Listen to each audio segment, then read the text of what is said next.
I'd like to grant permission to the Westwood Media Center to live stream and record. And I'm asking if anyone else would like to record. Not hearing anyone, we'll just go forward. Welcome to all the participants, including remote members and presenters and members of the public and press. We have a full agenda tonight. I want to upfront thank Tom Philbin and Nora Loughnane for their input tonight. It's not easy just asking people to continually do different presentations and things. I know everyone's busy, so we appreciate that, and also appreciate any town officials that are here and supporting that tonight. So without any further ado, I think probably let's just go into Jane announcing the remote members so we can do a roll call.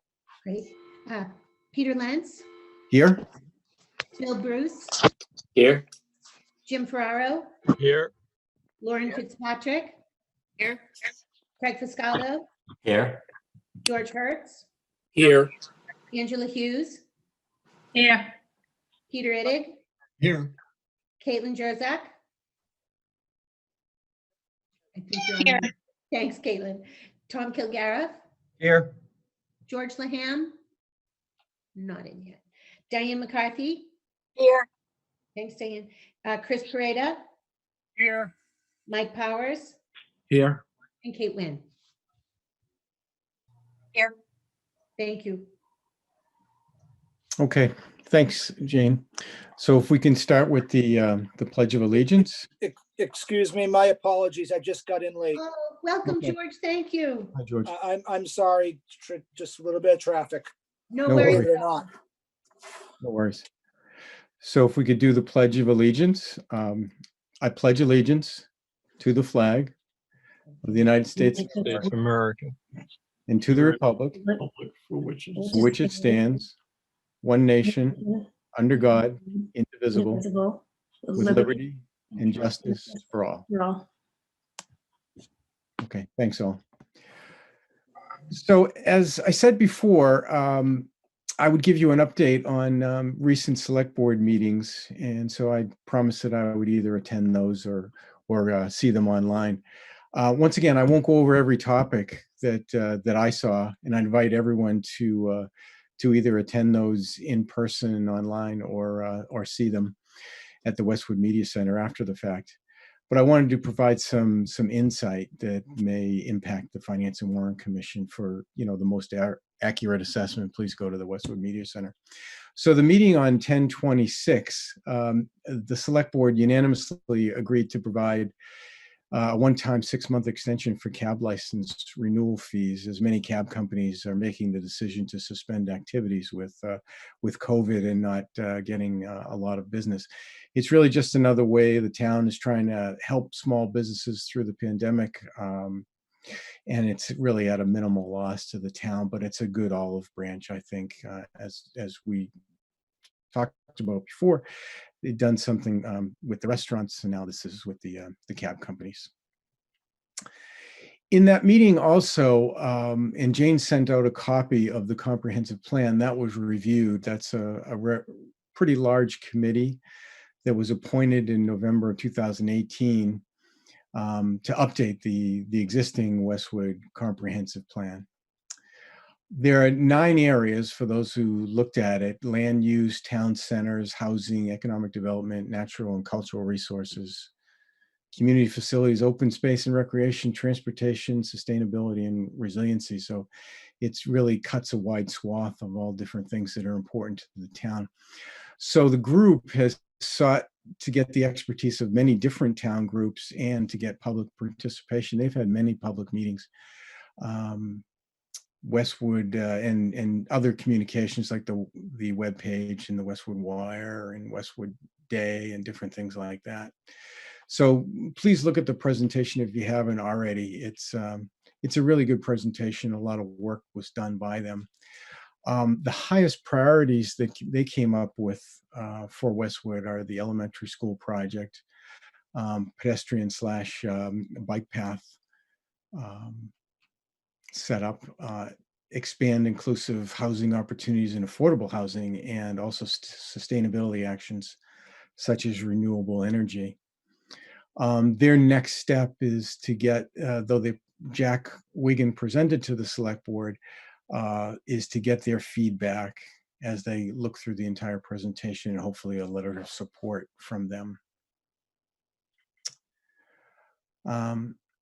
They're also going to go forth to the planning board in their hearing on November 17th. So for those of you who have been with the FinCom before, you know that we were previously asked to approve a warrant article this is in a prior year, to adopt the plan. Although we certainly applaud the concept of the long-term plan, and it's very important to the town, we were apprehensive to approve an overall plan that was so long-term in nature and unspecific as far as exact financial impacts.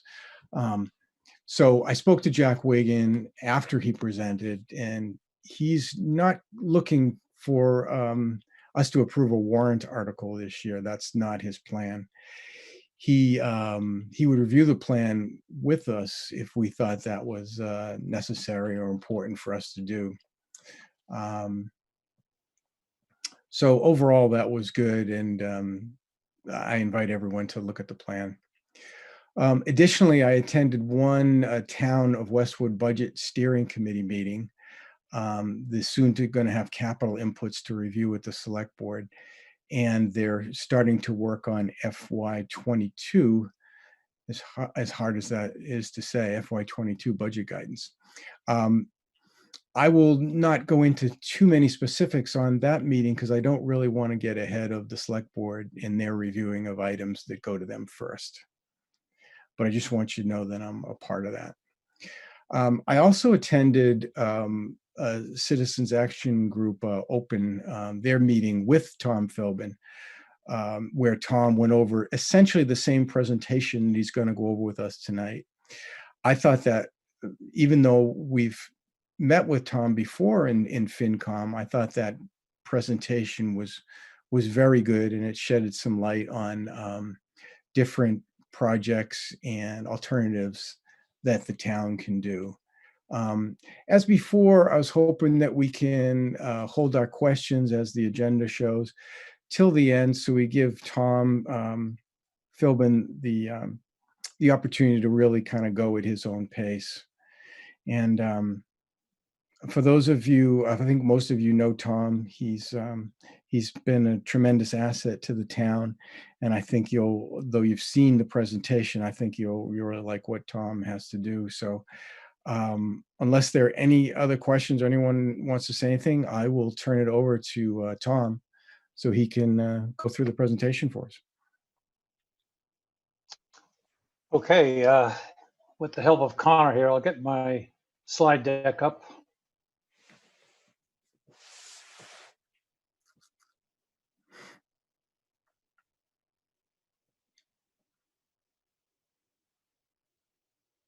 All right, everybody see it now? Yes. Okay, good. All right, just give you a quick overview. And again, this has been presented before. There's a few little odds and ends, and every time you give it a little differently, probably. But Westwood is a green community. I was going to give you a history of the conservation projects that we've done, the solar initiatives, which were done in so-called phase 1, the phase 2 ones, which we're in the process of trying to decide what we're going to do, what our long-term goals are. The goals are pretty much a statewide goal that was a consensus of most of the energy managers, and look at some of the alternative possibilities we have for other solar projects throughout the town. To be a green community, we had to meet 5 criteria, in which we have met. The first 2 or so, for the most part, are zoning questions, where we expedite and facilitate any kind of a solar project that may come before us. And then again, we had to develop a baseline. This was from 2012. Look at all the energy that was being used by the town, and we had to have a plan that showed that we would try to reduce that consumption by 20% over a 5-year period. We also had to get a fuel efficient vehicle policy in place. That means essentially we would try to get some either plug-in hybrids or electric vehicles into the town fleet, And every time we replaced a vehicle, as a minimum, we would try and get something that was more energy efficient. And lastly, and what was most contentious at the time, the adoption of a stretch code for new construction. All of this was done, and we became a green community approximately 6 years ago, 6.5.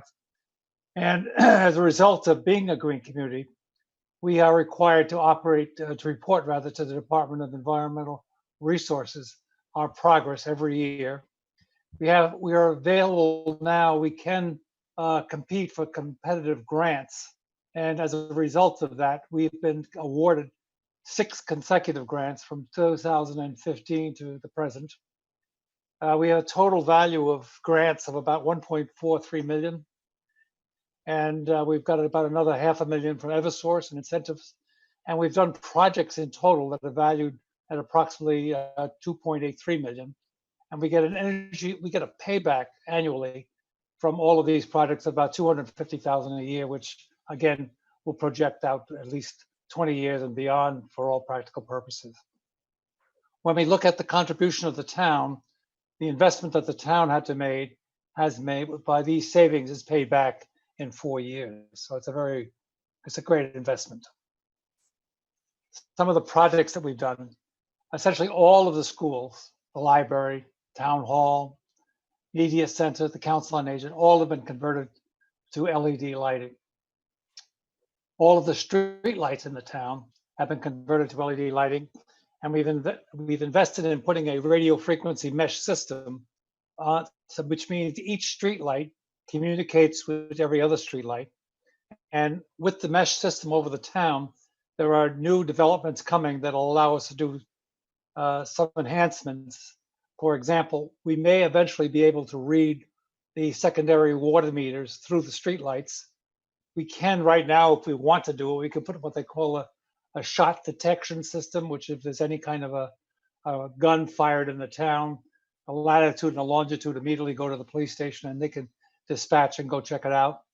And there are other benefits that are coming in terms of observing how they, for example, taking pictures of the cleaning process in the snow and to see how well we're doing and to see what streets may need more coverage. So there's a lot of things that we can do over time as we perfect the system. We did a new hot water heating system at the Council on Aging and at the pool. We put a new pool cover, which was it's been very effective. It's so good that if you put your hand in there at night in the water and then pull the cover and then came back the next morning, you'd be hard pressed to tell the difference in the temperature. There's so little heat lost. So that's been saving us money in terms of heating the water. It's been saving us money in chemicals that evaporate and other things such as that. There was a boiler replacement at Deerfield, and we put all new controls into Deerfield to control the temperature. There's air quality controls that were put in at Martha Jones and at Downey. And what this means is in the ductwork, as we pump ventilation around, we measure the carbon dioxide levels. And carbon dioxide, if it gets high, dulls the students so that you have a setting, whereas if the CO2 levels start to go up by either by reason of occupancy or not enough windows or open or something, you increase the ventilation and that brings the CO2 levels down to an acceptable level. We've replaced a whole lot of the windows and doors at the Council on Aging. We expect to do more of that. We put insulating shades in at the rec center, right? In the entryway, as you see, that was a place where people felt it was becoming more like a sauna than an entryway. And then the same thing at the Council on Aging, that one long wall there that had all the glass and all of the windows inside. We put insulating shades there. Again, that keeps it warmer in the winter and cooler in the summer. Town Hall and Thurston were steam systems that eventually we had to do something about. We upgraded the steam traps, which again increases the efficiency of the steam systems. We have new temperature controls at all the schools. We have a lighting control system now at the library and at the high school, which turns the lights on and off to a preset program, again, to minimize consumption. All of the parking lots in the high school, the Council on Aging, everywhere the town owns a parking lot, all of that has been converted to LED lighting. We have 2 electric vehicles at the DPW used by the Department of Health, and we have 1 plug-in hybrid. Then we converted all of the decorative lights to the LED, and we put variable frequency drives in the pool pumps again, which tends to minimize the consumption of electric as it pumps the water through the pool. The ones that are in progress now, there was a huge project really at Thurston. Thurston had unit ventilators essentially that were, some of them 50 years old. A lot of the controls were literally rusted shut. And that was one of the reasons that you might be freezing in one part of the school and roasting in another part of the school. There were no balancing and no controls. So we have started a 3-phase program, which is coming to a conclusion this year, to replace all of the unit ventilators. This is an expensive operation. It's well over 500, 600, 700,000 by the time we finish it, but we're in now the last phase of it, and we've got significant help through the Department of the DOER with grants to help along with the way with this replacement. We've also, in each of the unit ventilators now, we're going to have a MERV 13 filtration system, and we're looking at the possibility of an ionization add-on, which would not only clean the air, but kill any viruses or anything else that might be in the air. And then we're looking at maybe taking those ionization devices, if they work properly, and maybe expanding and using them in other unit ventilators throughout the school system. There are 450 unit ventilators in the Westwood schools. We're replacing the heating, ventilation, air conditioning system at the Council on Aging. And again, there we're also going to make a major effort to upgrade the air quality filtration and either a ionization system or a UV lighting system to clean anything that might be coming through the air.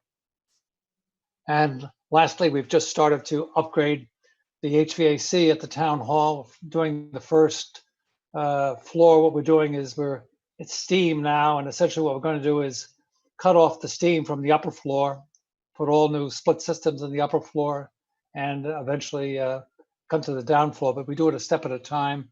It's far more economic to do it this way, and we slowly but surely going to have that whole building upgraded in terms of heating and ventilation. That brings us pretty much to the solar efforts, which are a part of the whole program that we have involving conservation and solar as well. We have a goal, and the goal is kind of a consensus goal that comes from most of the energy managers in the state, where everybody is trying to get a percent coverage of everything in their town, in our case 90% by 2025, where we have enough solar generation that we can say that 90% of what we use is covered by a solar generation. How do we go about that? Well, we had the number of phases, and phase 1, we started back in 2016, 2017. We formed a committee which involves FinCom as one member, and we made a selection. We reviewed about 5 quality bids that we had, and as a result of that, we selected Amoresco. And we selected Amoresco to install approximately $1.7 million worth of rooftop solar panels at Westwood High School, at the Joe Elementary, at Downey Elementary, and at Thurston. This was done again with a power purchase agreement, which I'll come to a little later, so that we had to put up no more money. There was no appetite for the town to put up money and to buy it itself, and also it would not be in the town's interest since we can't use investment tax credits again, which I'll come back to that. The actual generation in the 1920 period was about 616,000 kilowatt hours. That's less than we expected, but that was because we were getting started and we had a few problems with some of the inverters at the Downey School. They've all been replaced now under warranty. And then we have now, going into phase 2, we have the so-called SMART program, which I'll come to a little bit further on. But to give you an idea what you get out of a system like this, for just phase 1, we expect that over a 20-year period, we'll generate about 17 million kilowatt hours. The cost to us per kilowatt hour, again, this unfortunately is long gone, these numbers, but the cost is about 12.8 cents that we pay to Amoresco. We get a credit of an average over the 20 years. It starts at about 20 some cents and goes up slightly over the years, but the average is about 31 cents, which means that we get a total of 5.4 million in credits over a 20-year period. We pay out about 2.2 million. We also get about $100,000 in lease payments from Amoresco. So you add it all up, the town on that phase one investment, which was a zero investment, is going to make $3.3 million. So it was a great deal. Whenever you can get $3.3 million by putting nothing up, I guess we all should be jumping aboard. Phase two, we've looked at a number of ways we can get going. Again, the gravy train is over with now. We're into the SMART program, which is not nearly as generous. And we looked at the different things we might do, and we came up with 4 that looked very good. The Shuttleworth, which we've now abandoned, was the most lucrative because it was a field array, and that's the cheapest to build and gets the highest incentive from the SMART program. And the kinds of numbers we thought we would be able to get in terms of incentives was approximately 73,000 per year. Plus, we would get an extra incentive if we install batteries, which we intended to at the Shuttleworth site. And the batteries then are used by Eversource to balance their peaking and to balance their system in general. Because with all of the distributed generation that's going in, it creates major problems for them to keep the system in balance. And having battery storage systems located at various locations helps them with the balancing. So they're willing to pay us to have that kind of a battery system connected to our solar. The good thing about it was, and to give you an example, the power purchase agreement again allows us to put 0 upfront cost. Again, we have the savings that we get a certain amount of incentives. We have this potential to help us get a net zero school development. The new school, the goal is about approximately what they call an EUA of about 21, which will make that building probably the most efficient school building in the state of Massachusetts at the moment. Others are getting there and coming down, but right now that 21 EUI is a real ambitious goal and one that we should be proud of if we achieve it. The carbon offsets in the ground array are 10 to 1. And what this means is for every acre of trees that you replace with an acre of solar panels, you get 10 times the benefit in terms of carbon dioxide reduction from the solar panels than you do from the trees. So when people are worried about taking trees down and hurting the environment by having less CO2 absorption, it's quite the contrary. In the case of solar, at least, there's a 10 to 1 benefit to solar over the straight forest trees, an older or mature forest. Again, that size of that project helped the town would have helped the town get very close to its 90% objective. And the characteristics of that SMART program are such, though, that they're going to make it much more difficult in the future. The SMART program, Solar Massachusetts Renewable Target Program, it's a long-term program. And again, it's divided up into what they call capacity tranches. Each tranche there's about 5, I think, or 7, I'm not sure exactly how many, but each one is different than the other in a certain size. And it's the 1.6 megawatts that they're looking of capacity there are 7 tranches that will get the state to that 1.6 megawatts. Each tranche, the first tranche has the highest incentive. Each tranche has significantly less incentive as you go down the line. So this is designed to make you act quickly as fast as possible. And this is the reason that the next solar project that we do most likely will not get the same incentive from SMART that the earlier programs would have gotten, and definitely nowhere near what we would have gotten 3 years ago.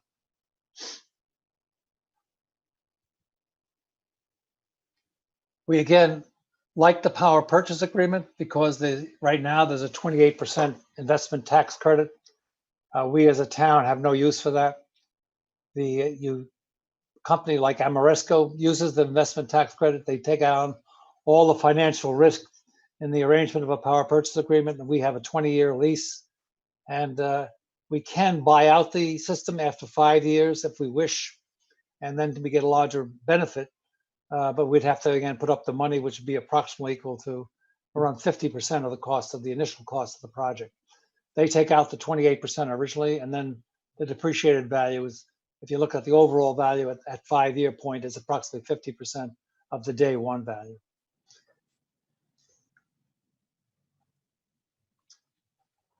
I'll give you an example. The field array at Shuttleworth, again, which I have said, which we abandoned, that would have generated about 2.5 million kilowatts annually. The savings to the town was about 1/4 cent per, or 2.25 cents rather, per kilowatt hour. And there was an annual payment to the town in lieu of taxes, what we call pilot payment, of about $10,000. So if we looked at all of that, there would have been about a $70,000 to $80,000 benefit from the power generation. Depending on how the battery energy storage system was designed, there would be an added incentive of somewhere around 10,000, maybe 20,000, depending on how it tied into the grid and how it would help Eversource control their peaks. So that was a second set of incentives that we would have had on top of it. But all of that is moot now since we have decided not to go forward with that particular project.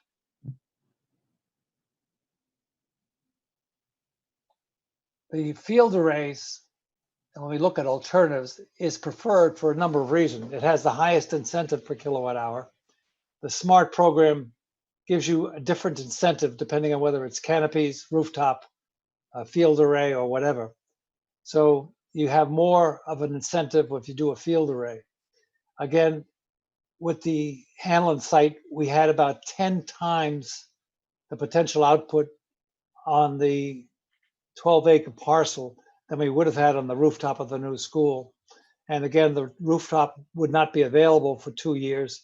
So the tranche in the SMART program and the investment tax credit would all be less. The investment tax credit at the moment is declining with the Green New Deal. Who knows what will happen, but at the moment it's declining, and it should go away in 2 years. And then depending on what is done by the new administration, we'll see what we might get back. The 10-acre output is 2 times greater than if we covered the canopy, put canopies up over the whole parking lot of the high school, for example. And again, we need something of that magnitude if we're going to achieve the goal of trying to get eventually to 100% renewable power. We need about 3 million kilowatts hours additional of solar from somewhere in the town. The easiest way to get this is from a large field. The second largest, the easiest way is to get it from some kind of a large canopy field. And thirdly, the little ones tend not to work because you need an awful lot of them to make this, as you'll see in some of the alternatives.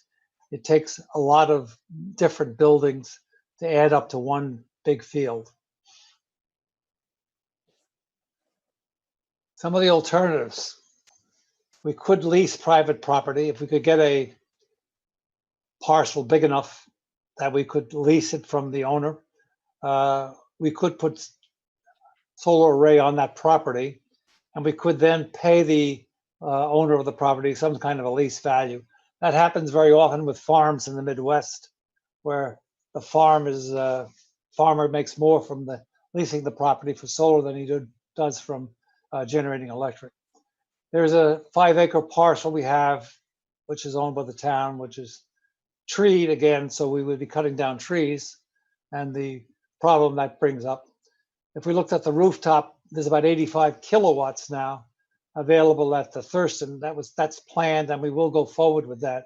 That 85 kilowatts was part of phase 1, but they were fixing the roof, so we had to defer doing the work at the time. The high school parking lot has a potential of about 1 megawatt in terms of canopies. There's a potential there, but again, there were lots of objections, as there was with the Council on Aging, where we have 260 kilowatts for the canopies. There are lots of objections that we run into immediately with the aesthetics.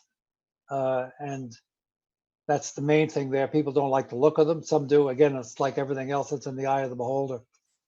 The police station, where we are planning now, and most likely we'll go ahead with, is the back of the police station will become a solar garage.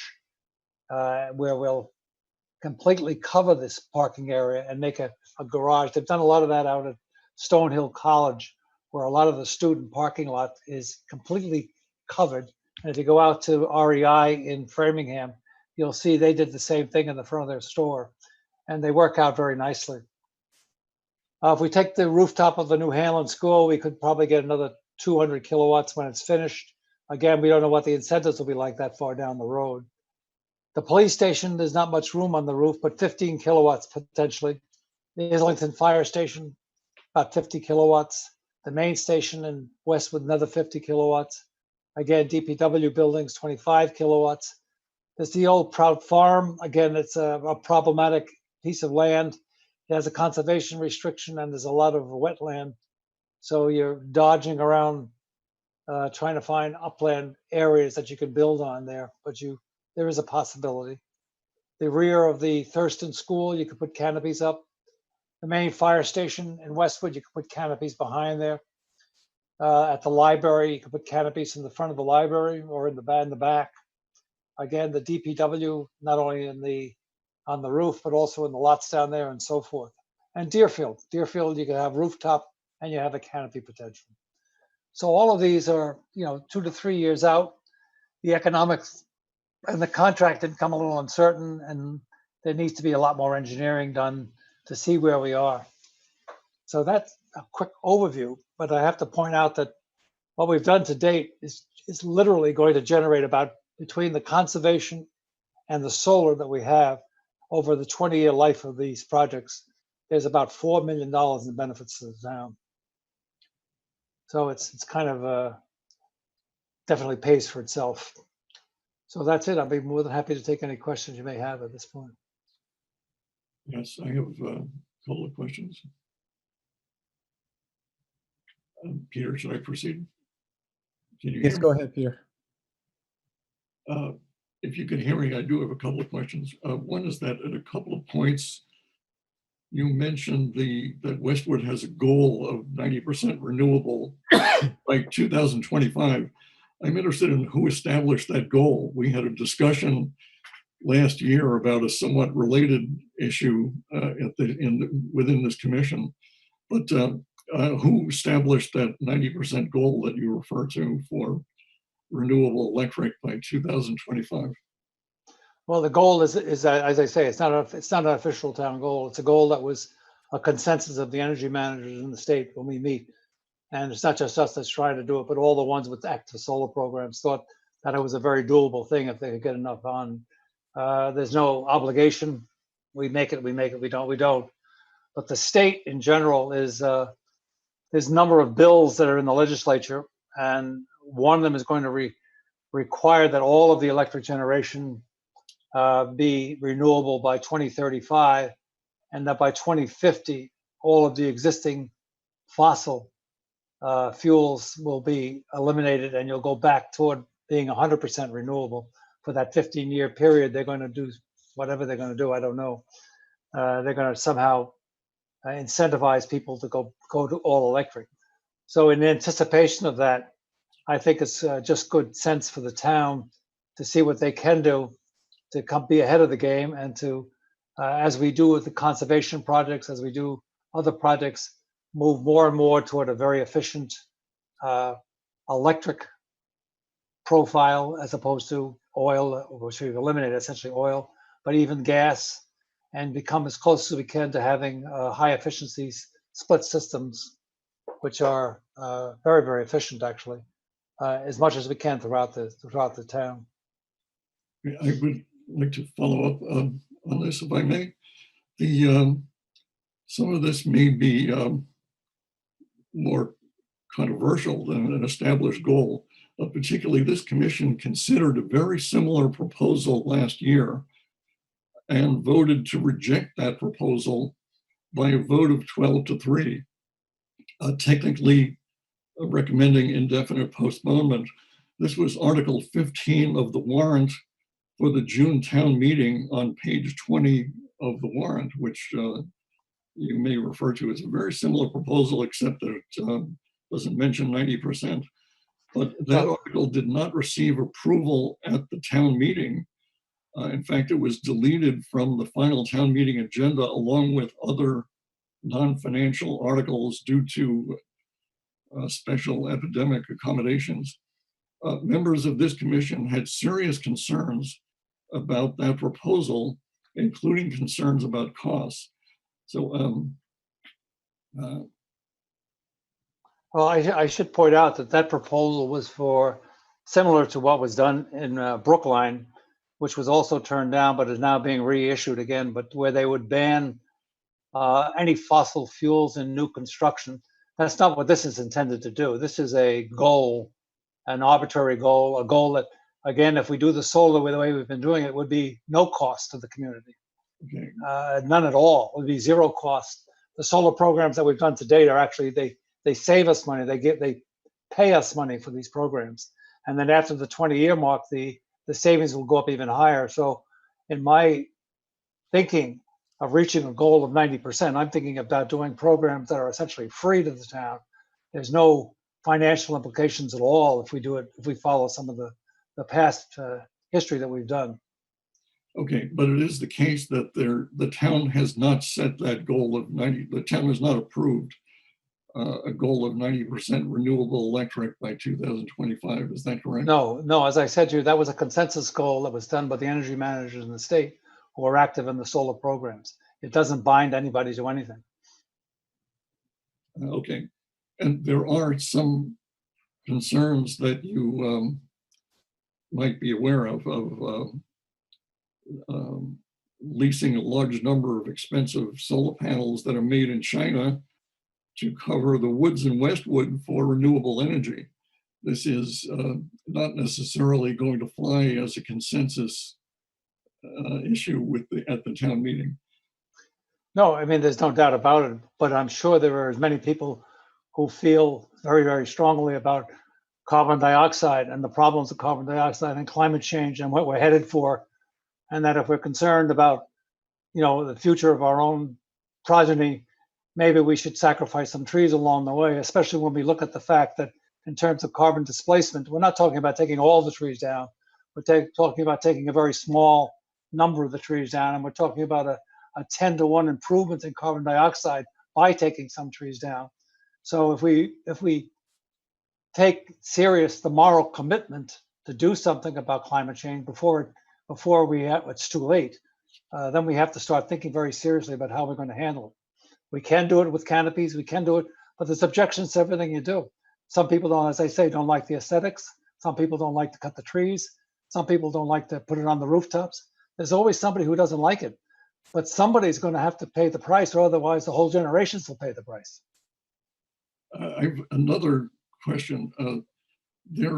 One way of going to renewable electricity is to, might be to purchase more electricity, more cheap green hydroelectric power from Hydro-Quebec, as was done in Reading, for example. I wonder if that possibility has been explored.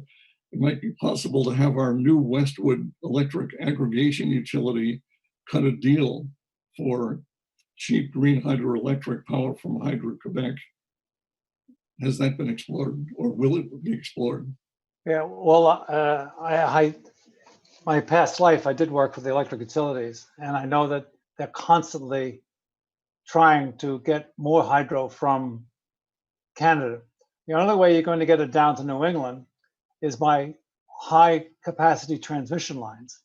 And if you want to see other battles that you have with solar panels in the woods and with trees being cut down and with canopies, you should see the battles you get into when you start putting a 345,000 transmission line running right down the middle of Vermont or New Hampshire, into New England.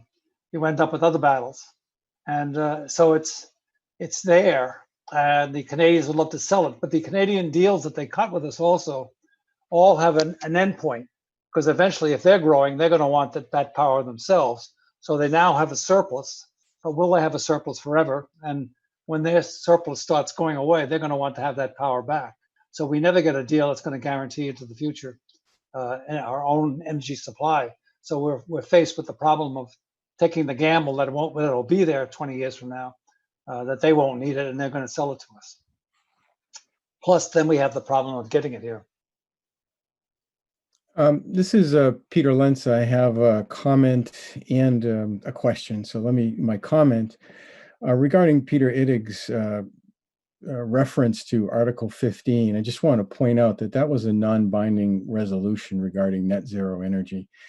And I think, first of all, it wasn't a unanimous decision to go to indefinite postponement. That would be one thing. But secondly, part of the reason was the commission is reticent to kind of adopt non-binding resolutions, some of the commission. And there was some ambiguity as to what really net zero meant. So I don't want it to be thought of that the FinCom was against, improvements in renewable energy. That's not the case. It's just the way that non-binding resolution, first of all, that it was non-binding, and second, the way it was written caused some concerns, and we were leery of that. So I just wanted to clarify that a little bit. Secondly, Tom, can you elaborate on, I know that we're saying here that the town does not have to do this, but could you elaborate on the possibility where there may be some mandates from the state that we will have to get certain, reach certain goals? Well, there are mandates, and it's being discussed rather in committee now, all kinds of mandates. I would be pure guessing to figure out which ones are eventually going to get through, but I would bet that they would, and they can achieve, and I think Eversource themselves feel it's achievable that by somewhere between 2035 and 2050, they can reach a point where 100% of the electric generation is from renewable resources. And that's from a combination of wind, solar, and nuclear. Essentially, they're keeping the nuclear ones we have going. And because every time they retire a nuclear power plant, they have to replace it with something. And if they replace it with any kind of a gas-fired or something like that, it's again adding fossil fuels to the mix, and you're complicating the problem with CO2. So it's not so straightforward. So they're looking eventually that keeping what we have going. It's the utilities again, not me, but the utilities, keeping what we have going in terms of nuclear, getting more and more of the hydro that we can from Canada, getting more and more solar as much as we can and as far and wide as we can in the state, and developing eventually some wind farms. So that's the long-term goal, and have all of that with a battery system that allows you to handle the off peaks. Whether we get there or not, I mean, who knows? But that's the goal. And by 2035 to 2050, they hope to have 100% of the electric generation in the state of Massachusetts from those renewable resources.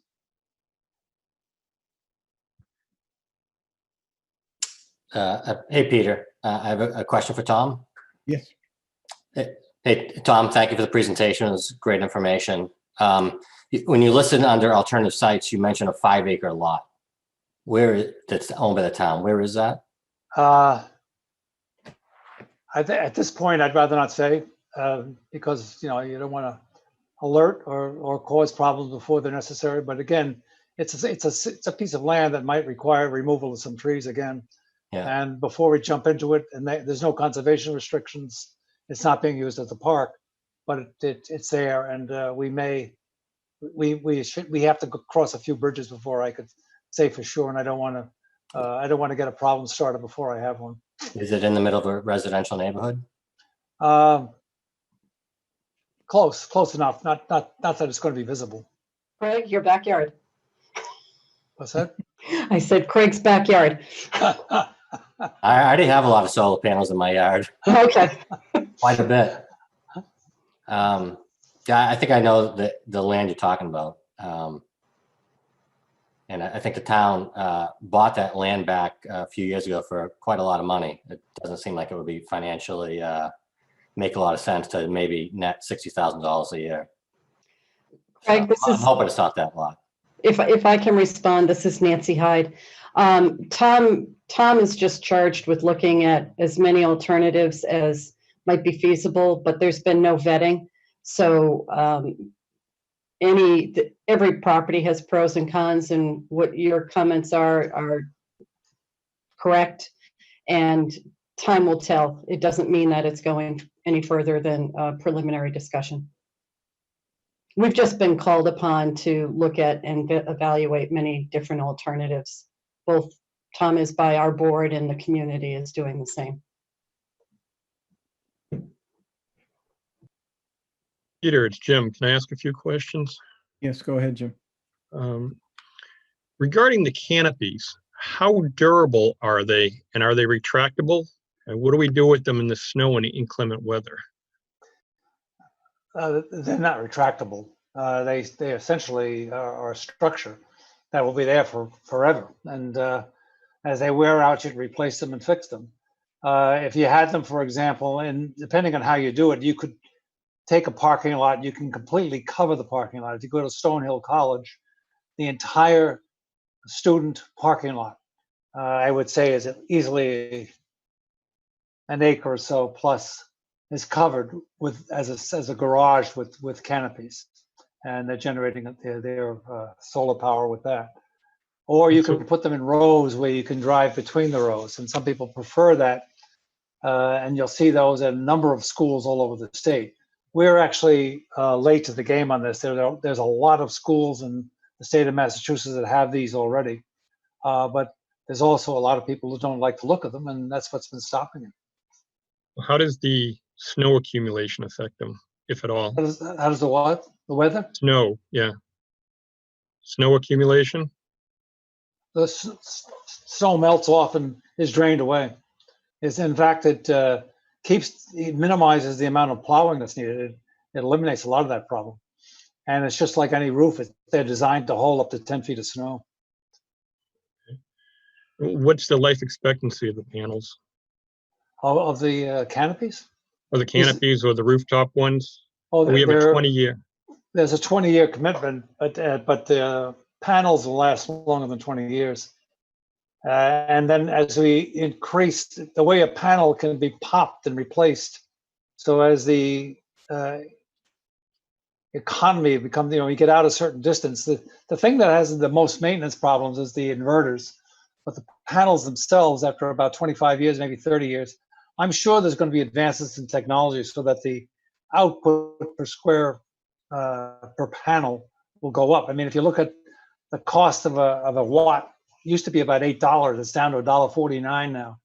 So you can see that just over the last 8 to 10 years, there's been dramatic improvements in both efficiency and then the cost per watt.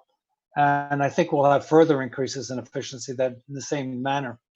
So it might be worth your while eventually, depending on how they improve, to eventually pop them and replace them. So it'll be a straight cost benefit analysis that you do as time goes on. But it's not very hard to replace a panel. Is the canopy life expectancy similar? I would say they're 100 years of the kind of steel structure you're putting there. And The again, structure itself, but what about the panels? the panels? Yeah. The panels are 25, 30 years, the existing panels that are put into it. But again, we may be out, my prediction is that at 10, 15, maybe 20 years from now, there's going to be replacements of panels, because you can put a panel that gets you twice the output and replacing one that you have there now. And it's so relatively straightforward. You might economically, you can justify replacing the panel because of the amount of electricity that you're going to get out of the panel is going to be so much greater than it was in the past. Right. If the state pushes its all-electric plan, is our infrastructure capable of handling it? That's the problem that, for the most part, is going to be Eversource's. And Eversource has made a commitment themselves that they are no longer a generation utility. They don't own generation, and they have declared that they will be the world's best distributor of electricity. So they're looking eventually, you're going to see now, for example, if you put solar on your house, you don't pay anything for the hookup and the backup that you get from the utility, so that if you have no sun, you still can draw from the utility. Eventually, my bet is there's going to be a charge for that kind of a hookup, and Eversource will make their income by being a distributor. They'll get so much for distributing electricity and keeping it peaks and the peaks and valleys and everything else under control. And that's what they're going to be. They're going to be a distribution company as opposed to a company that generates and distributes. And then focusing on the PPA, the power purchase agreement, those tax benefits, is that something Ameresco passes on to us or factors into its pricing, or just something they benefit? In pricing, they pass it on to us. That's what brings the price down to where we make some money on it. And of course, they have the benefit of 5 years. They can write off the 30%. Well, it used to be 30%. It's now 28% or something in that order. But they can go back a year and forward a year, so they have a big year profit. A lot of these investors will come in and take the tax credit for a year back and recover money that way, and use that, playing it forward, to pay for some of the solar investment. So it's an investment game that they're very good at, I'm sure. And they can do it, we can't. There's no benefit to the town doing that. So the benefit we get is by having somebody like Ameresco come in who can use it, who gives us a discount on the electricity that we buy from the solar output for allowing them to take the tax credit. After 5 years, the credit's gone or used. And at that point, the system is probably depreciated about 50%. And then we have the option from that point on to buy it out. At the end of 20 years, we own it. And then we retain somebody to maintain it going forward. So it's a system that you essentially, like a home, you buy it out over 20 years with a mortgage. And eventually we own the system. Thank you. Peter, this is Kate. I had a question. Go ahead, Kate. Thanks. Tom, thank you so much for your presentation. It's very, very, very helpful. I did have a question about the green communities and this goal of 90%. And I just wanted to understand. So I think when I look at the state website, there's 271 green communities in the state. Is it safe to say that all of those communities share this 90% goal that they're? No. Oh, no. There are energy managers, and we have meetings, and we discuss a lot of this among ourselves. As I say, this is something I did, Okay. not the town, and it's something that we have as a goal, and I felt was a reasonable goal, given what we were hopefully going to be able to do as a phase 2 part of the project. It's nothing that's binding on anybody but me. And Understood. if I can't do it, nobody's at the law. Understood. I do appreciate that. And I appreciate that we are one of those 271 communities that is green. That's great to see Westwood in there with most of our neighboring towns. I did also want to ask about the high school.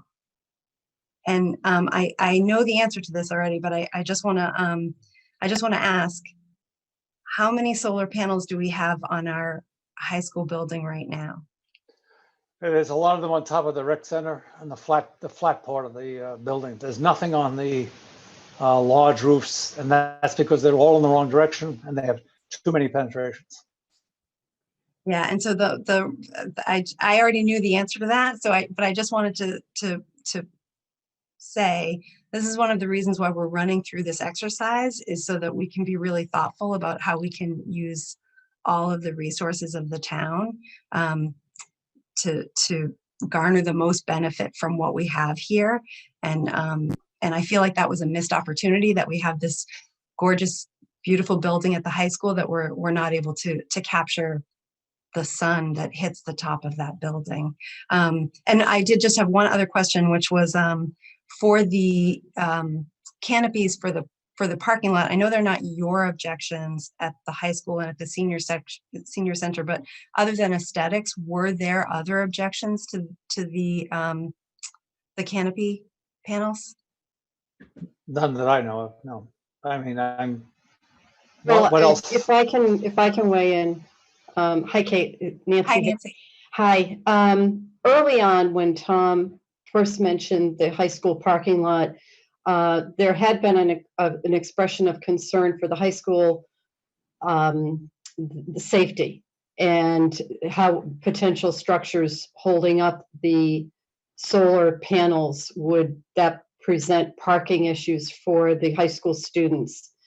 That's just what was expressed. I personally have seen a new canopy set up at the Natick High School, which was recently completed, and the way it's designed, that isn't an issue. The posts, the pillars that support the solar panels are in divide areas between cars' front ends. You know, if you have one car and then like your Roach Brothers parking lot, you can touch the front of another.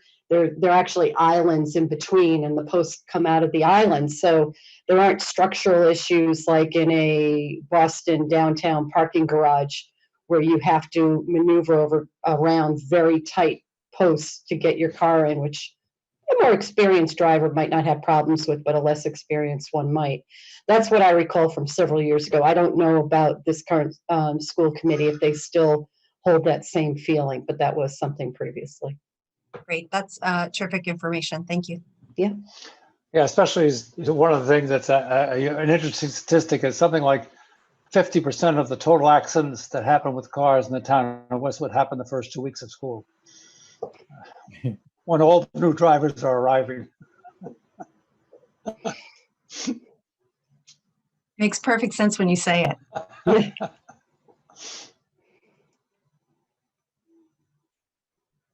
Any other questions? Yes, I do have another question, if I may. I'm interested in the lease arrangement. As I understand it, the provider of the solar panels would be responsible for maintaining them and replacing them if that's necessary. And I wonder, I assume these, is it the case that most of these solar panels come from China, by the way? But I'm interested in what happens if the provider or owner of these solar panels should fail and go bankrupt and does not honor its obligations to repair and replace. What protections are there in the agreement in that event? The responsibility, that's why you pick a company like Ameresco, which is financially, it's the biggest and the most financially stable ESCO in the United States at the moment. Because an example is at Downey, all of the inverters failed. They were under warranty and they all started to fail. And the manufacturer declared bankruptcy. And Ameresco was by contract and did it, went to get an alternative inverter and replace all the ones that were failing. So they did it, and they did it very quickly, and they did it with no complaints. So if you get the proper contractor who can guarantee what they're doing and has the financial background to do it, you should be safe for the duration of the warranty, which is 20 years. Well, I worked for UMass Boston for a while, where the contractor built a bunch of buildings that were guaranteed by the contractor, who then proceeded to fail and left the university with major trouble. But it would be an issue that I think would be a concern. Also, is it the case that the solar panels are made in China? Is that mostly where they come from? No, not that. That is true that for the most part they were coming from China, but there are some in Canada now. And since Trump has been, he laid tariffs on all the panels that are coming from China, and it drove some of the production back. There's some production starting up in the United States, and there is production in Canada now. Peter? Right, thank you. Go ahead, Chris. Yeah, I also would like to thank Tom for your efforts. Nice presentation. Do you know about how much an inverter costs? Top of my head, no. I could get you that number easily if you wanted. I'm just trying to wrap my head around what the town would be in for after 20 years And when they now own this field of solar panels and have to maintain it ourselves, that's a liability a future liability that I'm not sure that we want to jump on unless we had some hard numbers. Yeah, but the thing is 20 years out, most likely what everybody's thinking you would do is you would retain Amoresco to continue with the maintenance. They would be paid a lot less, but there's all kinds of industries springing up around the maintenance of solar. I mean, if you go out to the Norfolk Aggie and some of the technical schools now, I mean, that's the big part of their program is training students for the eventual maintenance of solar programs. And, you know, you're not going to be alone here. You're going to have, if you have 1.1600, I forget the number exactly, megawatts of solar capacity in the state of Massachusetts, that's an enormous number of panels. There's an enormous industry there, and that's a great opportunity for somebody. And I don't think that's going to go unnoticed. No, that sure is a great business opportunity for somebody. And I just want to make sure that I understand this right. Your 90% goal is 90% of the electricity consumed by the town of Westwood municipality, as opposed to 90% of all the electricity consumed by all the residents in Westwood. Yes, just the municipal buildings. Just the municipal Schools and municipal buildings. And then that doesn't eliminate also the other fuels that we do use. That's not saying we're going to be using no gas either. That's just saying that 90% of the electric energy that we use will be covered by a solar generation of some kind. Okay, and there really are no other viable alternatives to solar for Westwood to consider, are there? We couldn't put up a wind turbine. No, there are maps you can buy that tell you where wind is feasible based on the persistence of the wind and the frequency. And I doubt there's any in Westwood. Okay. All right. And so you get one tower up. I mean, one of the most painful things to watch is to drive to some of these places where they've just put them up and they're sitting there not twirling. It's such a huge waste. And you see a lot of that. Thanks again, Tom. So thanks, Chris.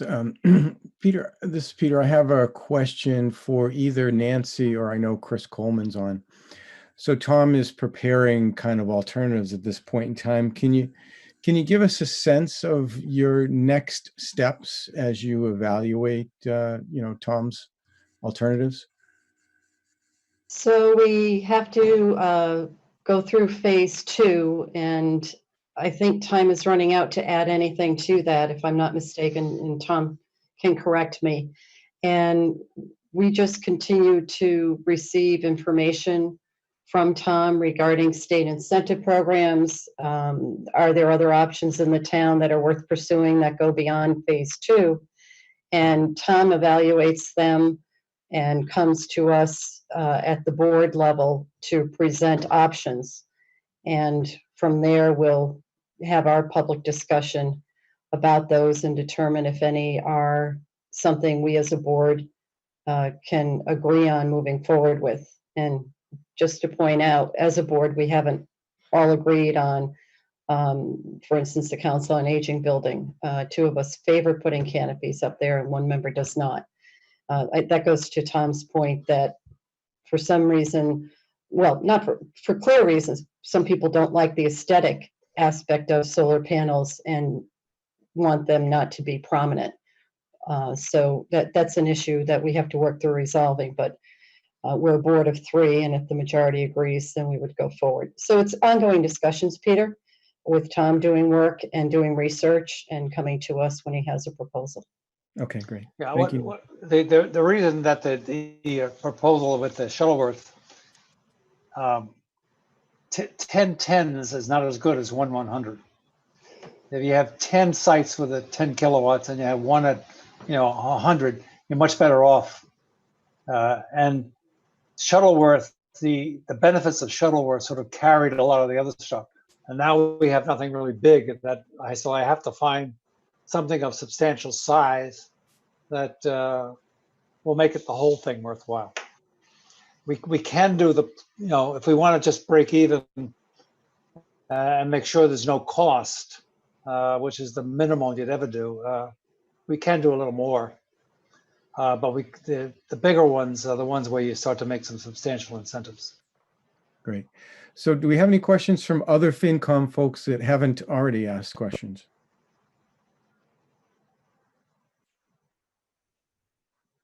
Okay, not hearing that. Tom, once again, thanks so much for doing this. Oh, you're welcome. We really appreciate it. This was very informative, certainly to me when I saw the presentation about why you were selecting the solar array and how efficient that is compared to other alternatives. So I think that this is really good information for all of us to have. So once again, we appreciate everything you've done. Thank you. Peter, I just want to say thank you to you and the Finance Commission for allowing Tom to make this presentation and keeping everybody informed and educated on all this is important. And we do a lot at our meetings. So thank you for this opportunity. Okay. Thanks a lot, Nancy. Peter, this is Chris Coleman. I want to echo what Nancy just said and thank you and the Finance Commission for hearing the information that Tom had. Okay. Thank you, Chris. Okay. So let's move forward then. We have Nora here, and Nora's going to give us an update on community and economic development. Hi, everyone. How are you? I can either just speak to you for about 10 minutes or I can show you my notes if that makes it easier. Whichever your preference. Whatever is good that you think will absorb it the best. So Okay. Want to show you my notes and you can look at those as I go along, but it's a brief presentation.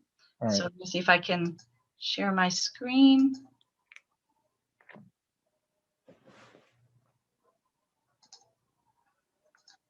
Okay, so I'm going to speak to you about the Department of Community and Economic Development. And for anyone who doesn't know, that includes the Building Division, the Planning Division, Conservation, Zoning, Economic Development and Historic Preservation, Licensing, Housing, and the Health Division. So just to start out, just a brief update on COVID-19 conditions. So all staff members were initially asked to work remotely beginning in March. We transitioned to staggered on-site hours in the office so that we didn't have too many people in the building at one time. Continued that through spring and summer, and then went back to primarily working at Carvey Street. So all members of the staff are here on their regular hours with COVID protocols in place. Municipal employees face the same COVID-related logistical issues as any other office workers. So we have our masks on, we have our desks separated, we have meetings remotely rather than in person. Town offices currently remain closed to the public. However, where appropriate, we're accommodating customers with either remote meetings or outdoor meetings by appointment. As the weather gets more difficult, which is hard to believe with the days we've been having lately, but as it gets more difficult, we'll move to indoor meetings in a segregated section of the building. All meetings of the land use boards are currently conducted remotely and by Zoom webinar, and I don't expect that to change anytime soon. Economic Development Division. We're continuing with all the usual things that we do, coordinating with local property owners, commercial property owners, to encourage them to rehabilitate and redevelop their facilities. We have had increased frequency of communication with Westwood businesses during the pandemic in an effort to share information on local, state, and federal programs and see what problems those businesses may be having that are specifically related to the pandemic and to see where we can help them. We've recently obtained select board approval for several measures designed to assist local businesses during the pandemic. I know Peter mentioned a couple of them related to licensing. Taxi licensing was one of the most recent ones. The Building Division has been having incredibly busy days throughout the pandemic. They have actually had an exceptionally heavy workload, more than usual, unprecedented numbers of permits related to residential rehab and additions. So I think a lot of people who are spending more time at home or deciding to do some projects around their house. And so that's keeping them very busy. There's been no delay in permitting review throughout the pandemic, and inspections are ongoing with appropriate pandemic protections in place. There are statements that have to be signed by property owners before inspectors can go in. There's face masks and gloves and all the provisions you'd expect. The Health Division is also extremely busy. So there have been monthly Board of Health meetings throughout the pandemic. They've continued to have very close involvement with the State Department of Public Health. Providing assistance to the school department is an absolute priority of the Health Division these days. They spend extensive time for contact tracing, both with school cases of COVID-19 as well as general cases in the rest of the town, or cases that come from other towns where there may be someone in a different town who has contact tracing that turns up a Westwood resident, and then the Westwood Board of Health gets involved. The health department staff get involved in handling those contact tracings. While all this is going on, the health department is continuing to meet its typical staff responsibilities. So among those responsibilities are food permitting and housing inspections, site plan review, confirmation of asbestos abatement plans, well and septic removals, and dissemination of general public health information, as well as outreach to residents, including visits to seniors who are homebound. So they're a very busy department these days.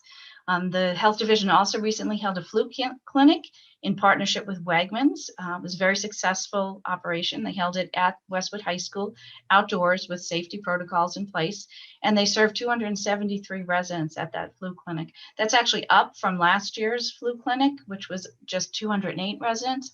In prior years, some of you may have remembered, we've had very large flu clinics at the high school. That just wasn't in the cards this year due to COVID-19. But in the past years, we have accommodated as many as 700 residents with flu shots, and we hope to get back up to that level in future years. But 273 residents so far was terrific. We will also, to the extent we have available flu vaccine, we will schedule additional appointments with residents going forward. Right now, we don't have flu vaccine in hand, but that may change.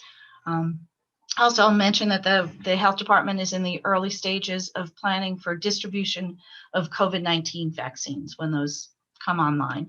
And I imagine they may be doing that in the same way, similar to what they did with the Wegmans involvement in the flu clinic this year. Our licensing division, they've been very busy as well, trying to help our local businesses.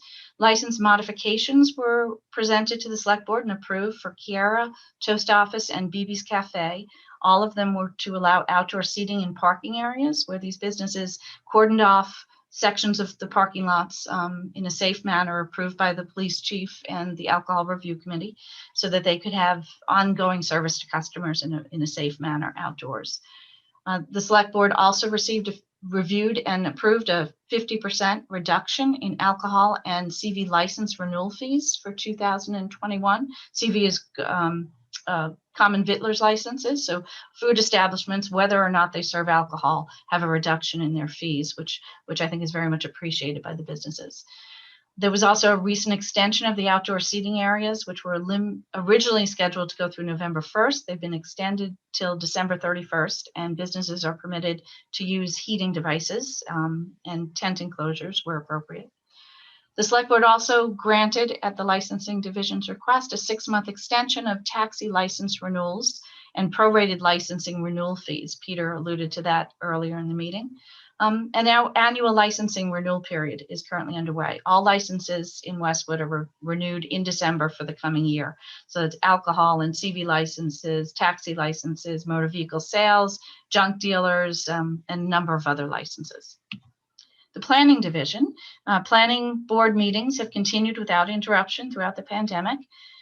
We've seen an expected reduction in site plan review and special permit applications as commercial construction and commercial permitting has gone down slightly.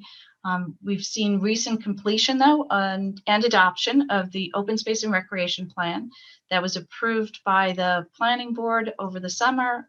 Recent updates were made. It was sent to the State Department of Conservation and Recreation, and it has been approved. And the planning board is currently reviewing and finalizing the comprehensive plan update. The select board received a copy of the latest plan update at their last meeting, and they're considering a recommendation. They'll take it up at their next meeting. And then the planning board is going to open a public hearing to discuss the comprehensive plan update on November 17th. So anyone who's interested in weighing in on the granular detail of that plan, please feel free to come to the meeting beginning on the 17th. I expect the planning board to open the hearing that night, to receive some comments and then continue it at least one, if not two more times, to get as much public input as possible. The planning board is also beginning discussion of zoning amendment articles for the town meeting in May. Right now, the three areas that they're concentrating on are a medical use zoning warrant article to replace one that was approved in 2017 and has been discussed on and off for the last few years. There's actually a advisory group that's working with town planner Abby McCabe on that right now. They're also proposing a zoning amendment to address temporary uses. So those are things like sidewalk sales and special events that trying to make I guess a more streamlined procedure for getting those approved rather than sending people to the zoning board of appeals for a special temporary use special permit. And then the third item that they're considering bringing forward at the next town meeting is an article addressing gun sales, prohibiting them in local business districts, guns and ammunition sales. The Conservation Division is going along with its typical workload. The Conservation Commission has been meeting regularly twice a month. They had one rescheduling in mid-March due to the pandemic, but for the most part, they're right on schedule with all their meetings. They're handling Wetlands Act bylaw applications as they have been for many years. And then over the past couple of years, they've had increasing numbers of stormwater management bylaw applications. So that's keeping them quite busy. The Zoning Division, Zoning Board of Appeals meetings are also going forward. They had one rescheduling in March, but have met on a monthly basis since then. Their workload is, as always, nothing different due to the pandemic. They consider special permit applications, variance applications, and comprehensive permit applications. In the Housing Division, this is another division that's been extremely busy during the pandemic. As you might expect, there's been an increased volume of calls for assistance due to pandemic-related loss of income, housing instability issues. So they're taking their time with clients, with customers, and trying to direct them to an area where they may be able, the residents who have concerns may be able to find appropriate resources. The Housing Division is also working with the Westwood Housing Authority and Westwood Affordable Housing Associates to achieve the listing of 2 recently purchased single-family homes on our subsidized housing inventory so they can count as affordable units on the SHI. Sarah Bouchard, our housing agent, is also working with 2 owners of multifamily properties in Westwood that are both considering converting rooms in their buildings to additional units, and those units would add affordable units to our inventory. Neither of them is at the point of going through, but they're at the consideration stage. Sarah's also working with the Department of Housing and Community Development to get the SHI listing of the Green Company local action units.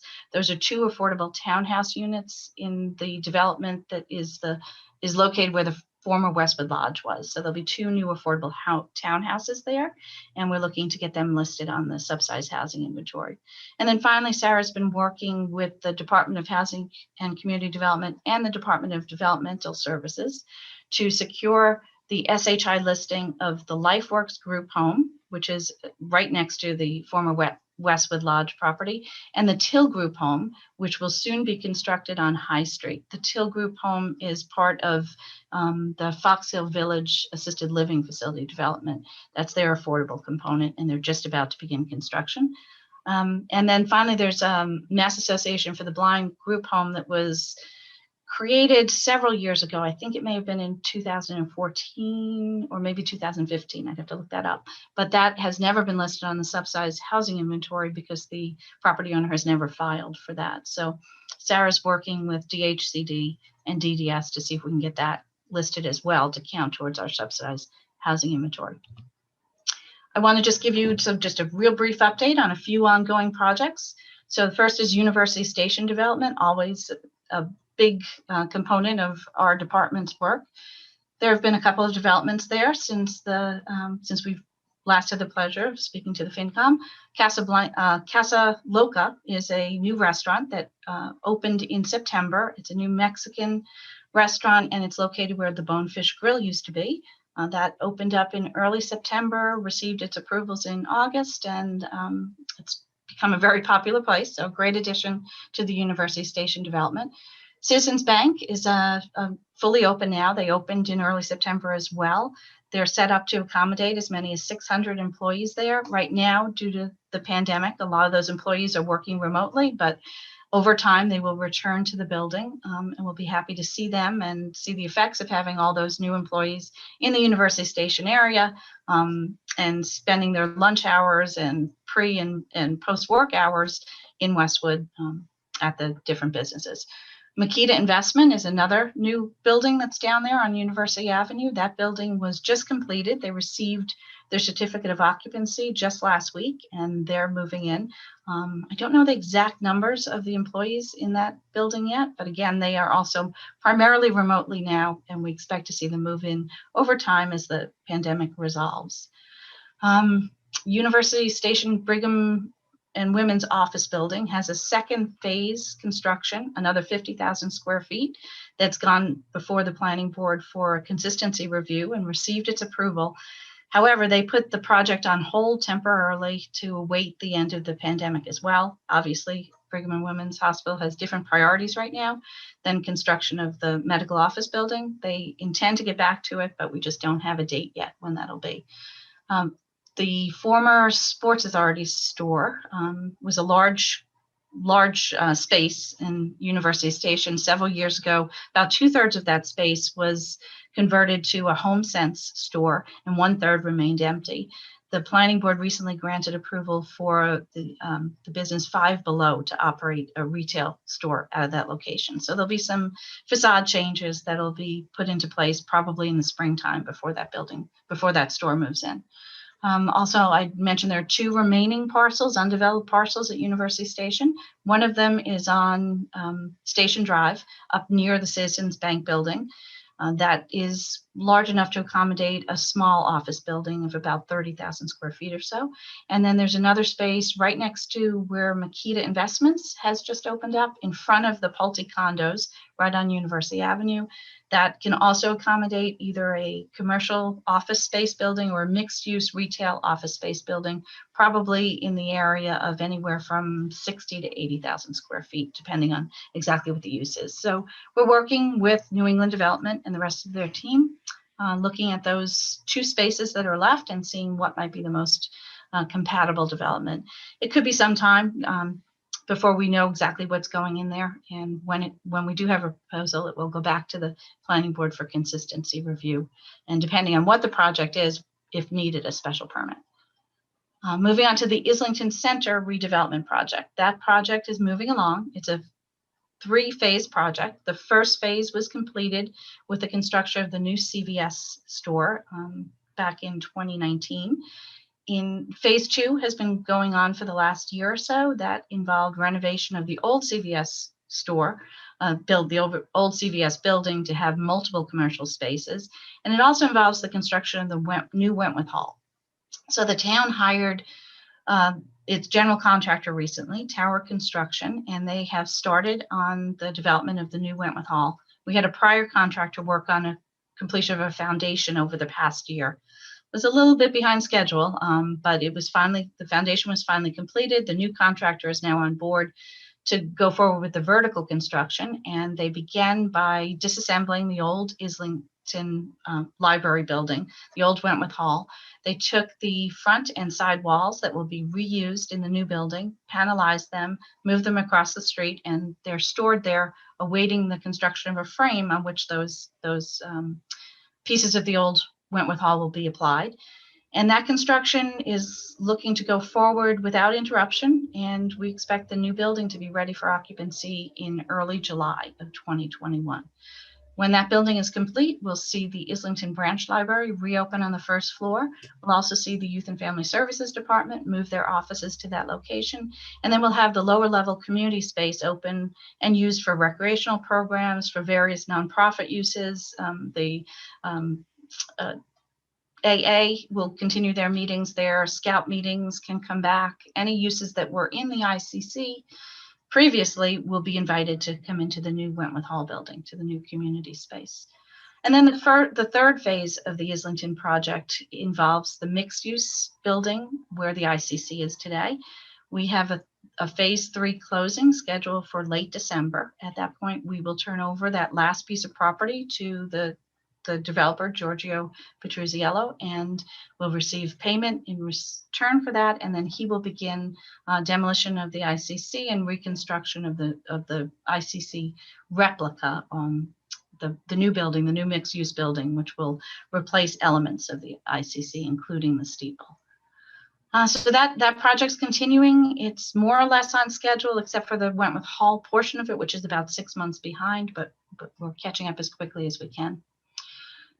New commercial development and redevelopment in town. The only imminent project I could mention really is Prime Mazda. They are looking to take over the former Acura and Porsche, not Acura, I'm sorry, Audi Porsche dealership that used to be at 420 Providence Highway before it was moved across the street. So that building has sat empty for the last few years, and now Prime Mazda is preparing to move into that. They will be going before the Zoning Board of Appeals to request a revision of the motor vehicle sales special permit to allow them to operate there.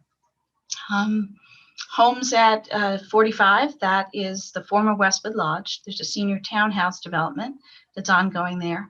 The first 6 units have been completed, and they've already been offered for sale, and there are agreements in place. Closings are expected in early December.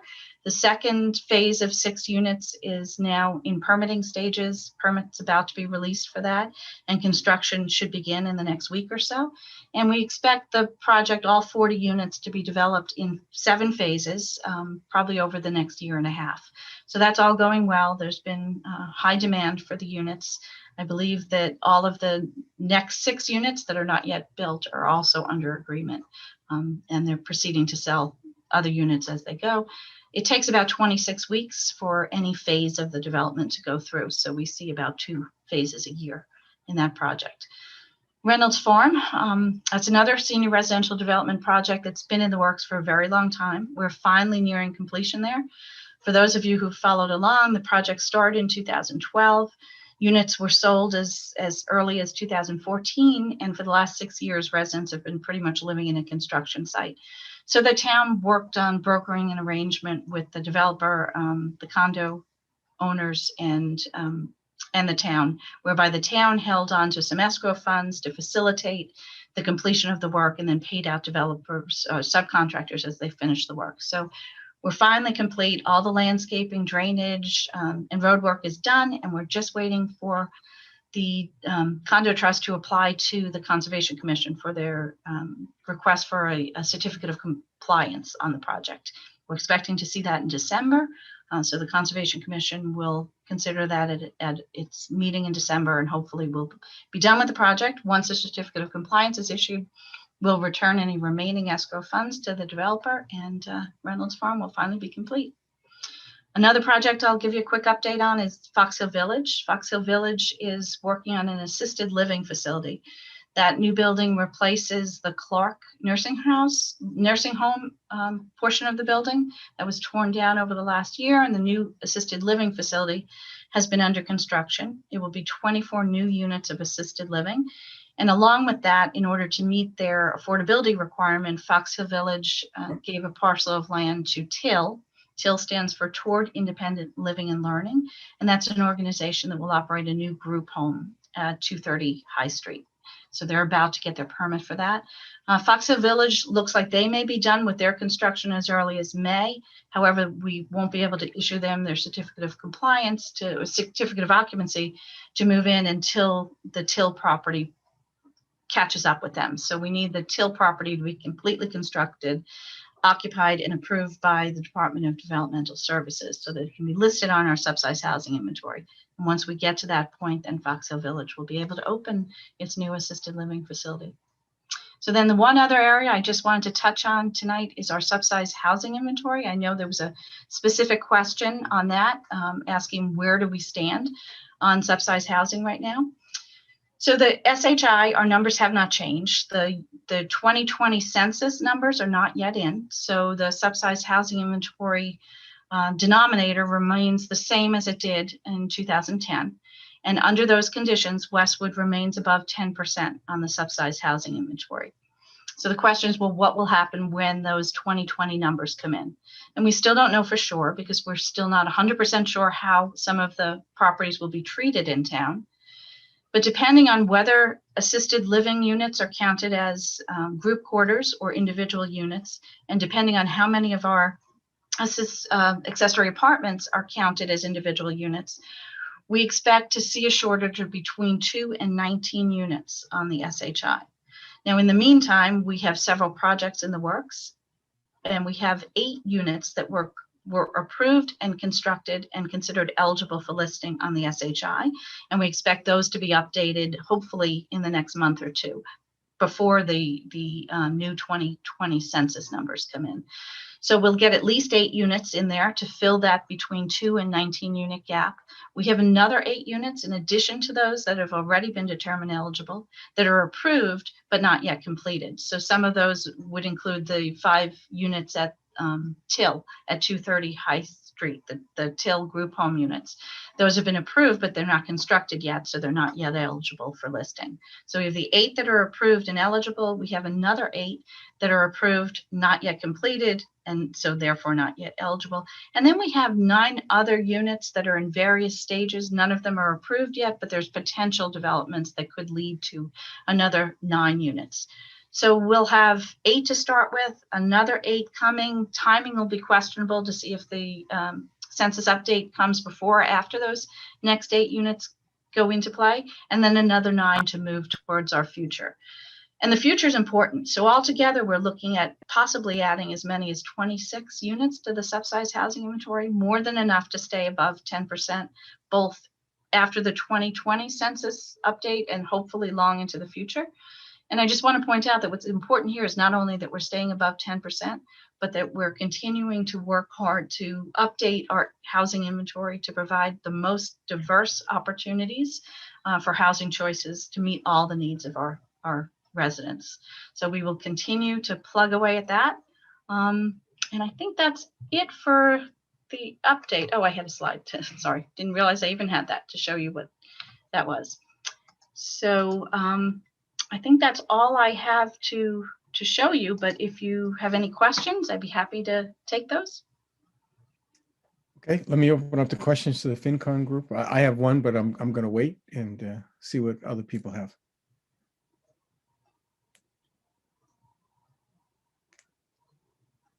Wow, I guess you did such a great job. There's no questions. I was just wondering if you could give a quick update on the Amazon building. I realize it's in Norwood, but it kind of the traffic patterns are a concern to Westwood. So I can't speak too much to that because there's the select board and the planning board filed an appeal of Norwood's decisions. I give you a little bit of history, but I can't go into the weeds on this. So Norwood Planning Board approved a site plan approval for Amazon to operate a warehouse and distribution facility on Everett Street in Norwood. That approval was granted through their typical site plan review process in Norwood. Norwood's a little bit different the way they do it than the way Westwood does. For their site plan approval, they don't require any notice to abutters or to abutting towns. So the Westwood and the immediate abutters found out about this approval after it was granted. Westwood Select Board and Planning Board appealed the decision on various grounds, and now they are continuing to pursue that appeal, but there are also some settlement negotiations taking place. So that's in special counsel's hands, so I really can't discuss the details of that. I can tell you that the staff have been coordinating with the abutters and discussing all the different areas where there could be concerns. There are 3 areas of potential concerns: traffic concerns, lighting concerns, and noise concerns. So the town's appeal specifically deals mostly with the potential traffic concerns. The abutters still have remaining concerns about lighting and noise, and we're continuing to answer their questions and provide information. But I think that's probably about all I can really say on that. Peter, may I ask a question? Yeah, go ahead, George. Nora, are you able to go into any of the details of what Westwood's grounds for appeal were? And, you know, in these situations, what's the possibility of a favorable outcome? As I am actually one of those people that are a butter or within a half a mile from the from where the new site would be, and my kids walk right less than 200 yards of where it would be. So I actually have a concern about it, but it's in the town of Norwood, and I can't imagine Westwood really has much say in the matter. Well, Westwood appealed under the terms of the site plan approval.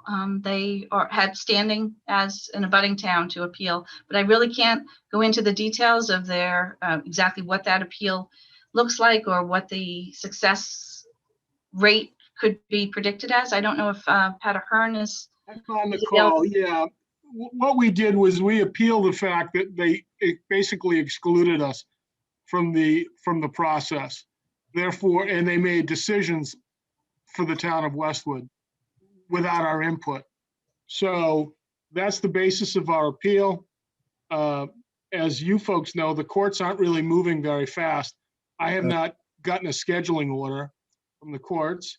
Nora is right. There have been some settlement discussions, and I expect those will continue. But beyond that, I can't really speak too much to it. Thank you. Not a problem. Thank you, Pat. Not a Any problem. other questions?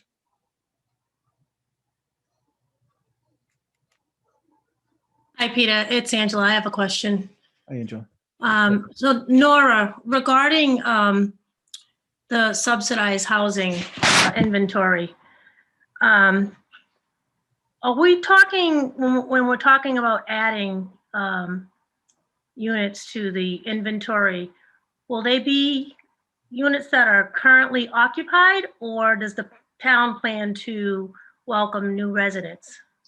So the first group of 8 that I mentioned that are approved and already considered eligible, 5 of those are the LifeWorks group home units. So they're already filled. There are 5 residents living at LifeWorks in a group home. Those are 5 units that we can count. There are 2 homes that were purchased by the Westwood Housing Authority, Westwood Affordable Housing Associates, that will be offered for rent to qualified affordable families, and those will be done through a lottery program to offer those. So they are 2 housing units that are currently unoccupied that will be occupied and run by the Westwood Housing Authority.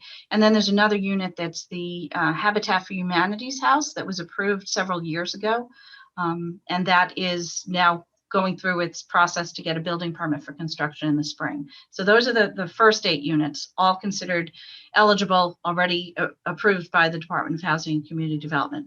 Then the next 8 units that are in various stages, 5 of those units are the TIL, Toward Independent Living and Learning group home at 230 High Street. One of them is the first affordable townhouse at the Green Company project, the Homes at 45.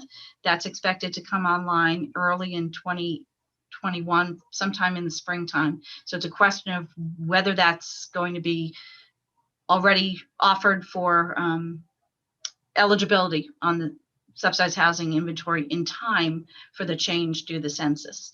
And then there are 2 other units that are part of the Islington Center redevelopment project. For those of you who followed along with that project, you may recall that when the 18 condo units are constructed in the mixed use building that will go where the ICC stands today, there's a requirement for 2 more affordable units to be created in Islington Center.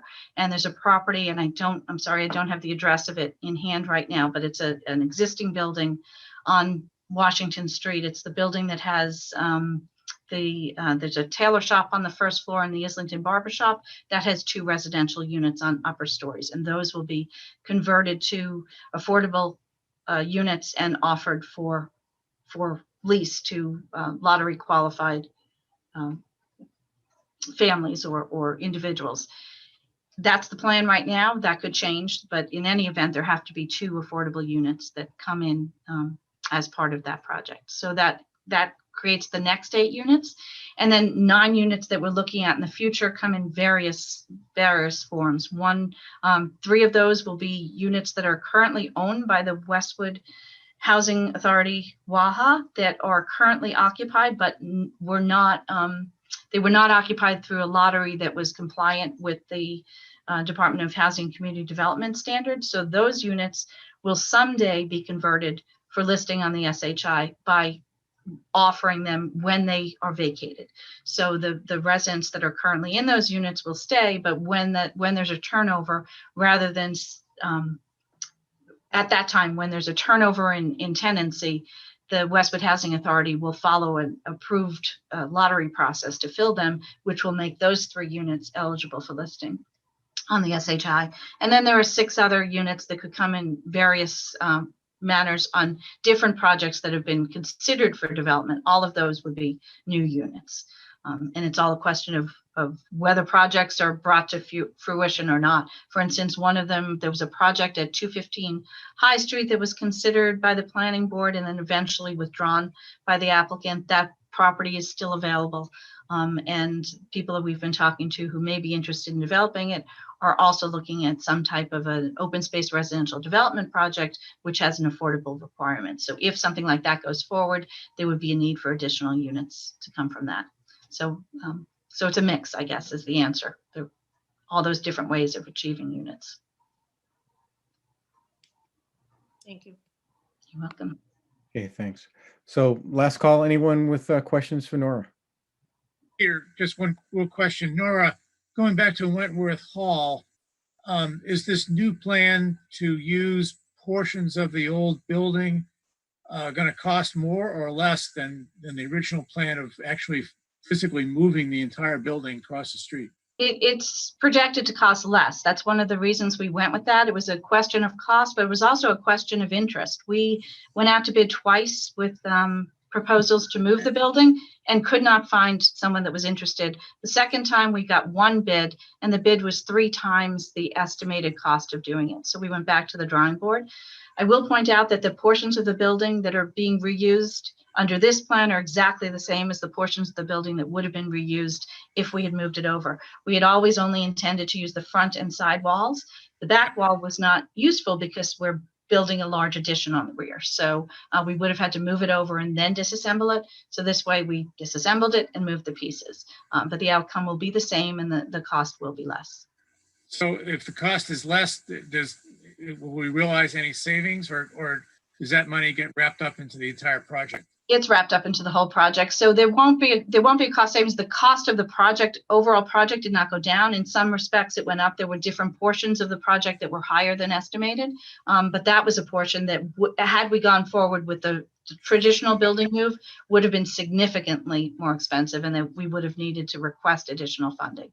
So the project budget is the same. I don't expect to see any significant savings. All of the bids have been completed at this point, and all of the funding is in place. So we're just moving forward and hoping we don't have to dip into the contingency. So if there's any savings, it will come by if there's contingency that remains unused. Right. What was the deal with the contractor? Why did they drop out? The contractor for moving it? Is that what you're saying? No. You mentioned the original contractor is no longer in place.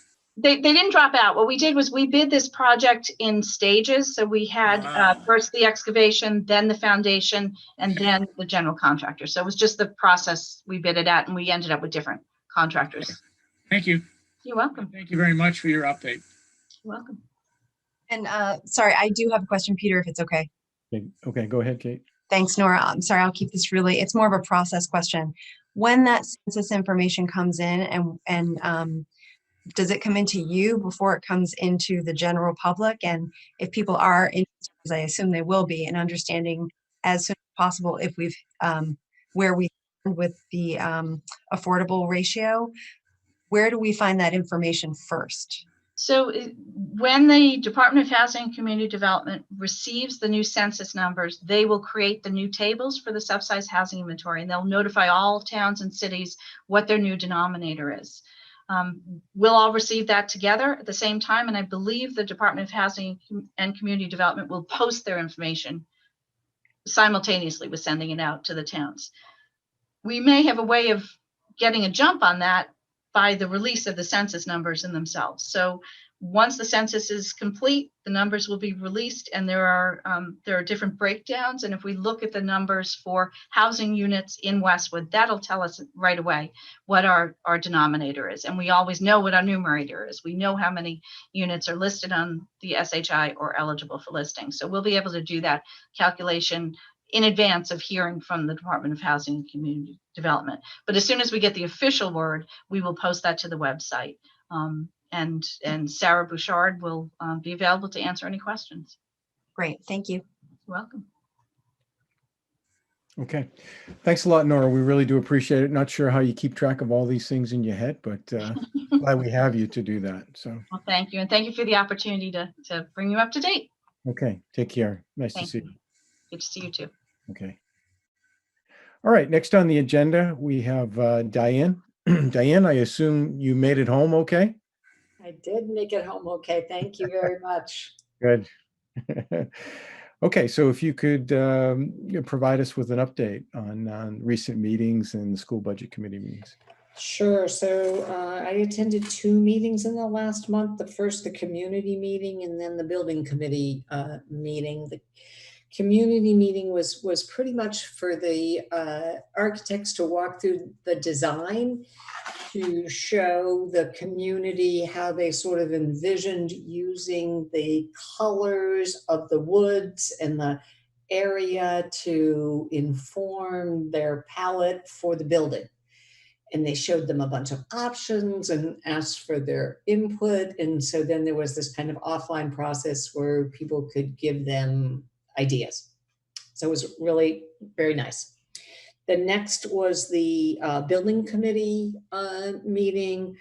And just to let you know about a couple of key dates. So now the design is pretty much fixed. They got all the input. They've, the palette of the building is really supposed to like blend into the woods and be informed by the woods. And so very pretty. So they're going to submit that design for estimates November 16th. On December 29th, they're going to submit that to the MSBA. In February, the MSBA votes to go forward with us. And then in May, the intention is to bring it before town meeting. Now, I'm going to jump a little bit here. The question came up as to why they believe they really need to get this in the spring meeting. And the answer was twofold. They are worried that if we wait, the MSBA will not agree to fund us.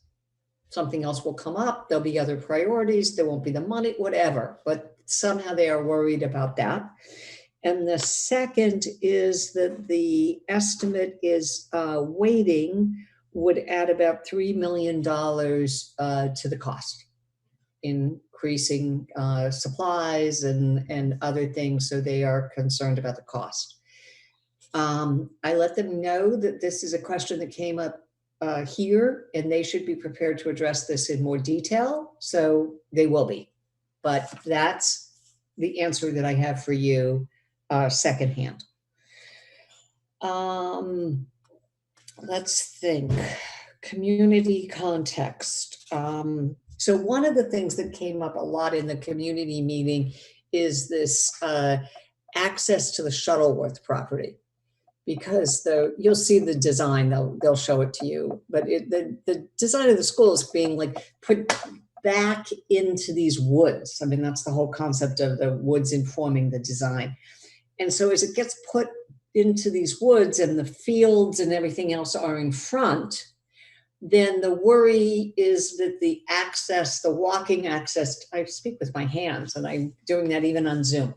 The access to the walking fields in the Shuttleworth property would somehow be not as accessible. So they really have taken pains to add walking paths to get back to that property, and to explain to the community that the Shuttleworth property actually is zoned and has been designated as school use. So they're only taking a portion of it. They're maintaining the school path, the paths into the woods, but that it really, you know, is set aside for school use. So that was important. And then I think the other thing that's important and that they will talk about is this project is going to combine Hanlon and Downey. So that leaves us with Sheehan. And those of us who participated in the community meetings really understand the need for Sheehan to be at least rehabbed, if not rehabbed, and if not torn down and rebuilt. So we still have this problem, right, in town. And so I asked about that and was told that the school building committee designated some money for the architects to do some planning around Sheehan. And to come up with some cost estimates to rehab the building, rehab and create an addition to the building, and to build a whole new school. And I encourage them to speak with you all about that next month when they come. So that's just a little bit of a preview. Any questions for me? Diane, it's Bill. It's combining Deerfield and Hanlon, right? Not Downey. I'm so sorry. Did I say Downey? Deerfield. Yeah, I thought it was Deerfield. I just want to make sure. Yeah, of course it is. Sorry. Deerfield and Hanlon. Yes. Peter, this is Nancy. Can I just provide clarification on something? Sure, Nancy.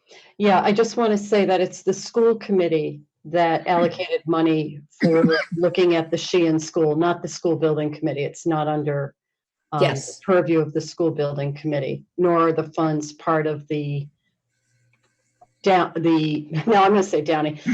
the funds part of the Hanlon project, which was expanded to include Deerfield. So that's a separate action by the school committee. Thank you, Nancy. Yes. Thanks, Dan. Dan, this is Chris. I don't want to put you on the spot. I just want to ask you if there was any discussion when they were talking about the design of the interior about physical distancing and keeping the students apart during a pandemic or an epidemic. You know what, Chris, I don't remember that. I mean, the building is definitely designed for airflow and other things to take into account these kinds of, crises that we've encountered. Nancy, you may know better than I about whether they've considered the other sort of physical part of it. I think you answered the question accurately. It's really about airflow and circulation, and a tremendous amount of design effort is going into that, not expanding the footprint. There's only so much space that can be allocated to each classroom per MSBA guidelines. That hasn't changed, but you'll get to see more as these design plans come forward next month. And I know there's a meeting that we're all scheduled to attend. So, Chris, there's a lot of work going into it, but not in the spatial distancing realm. It's already a pretty big building, and it's going to be a fairly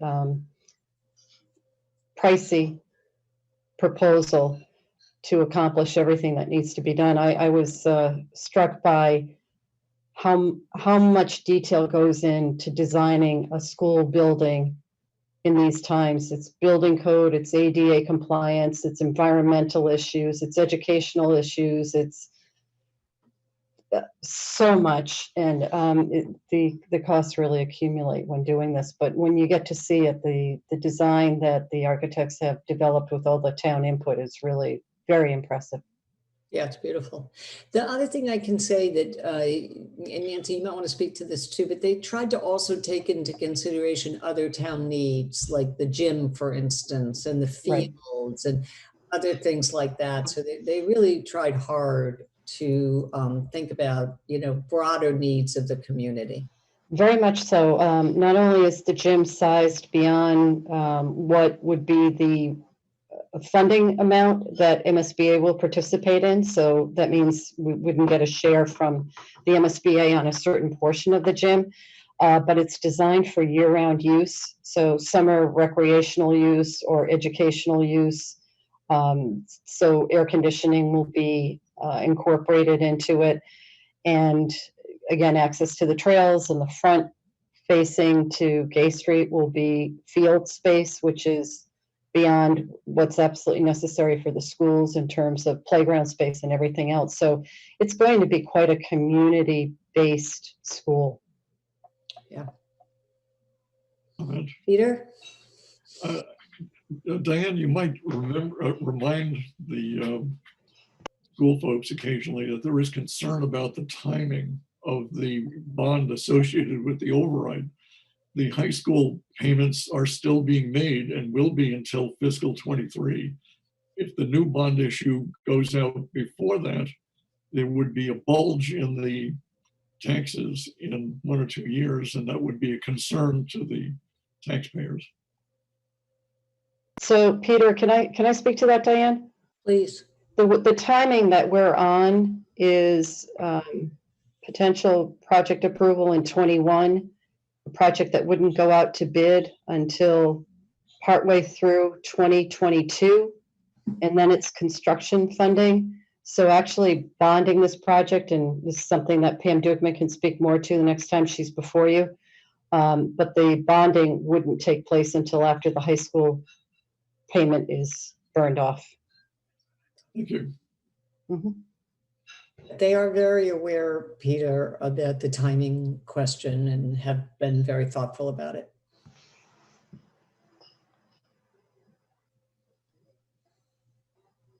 Any other questions for Diane? Thanks.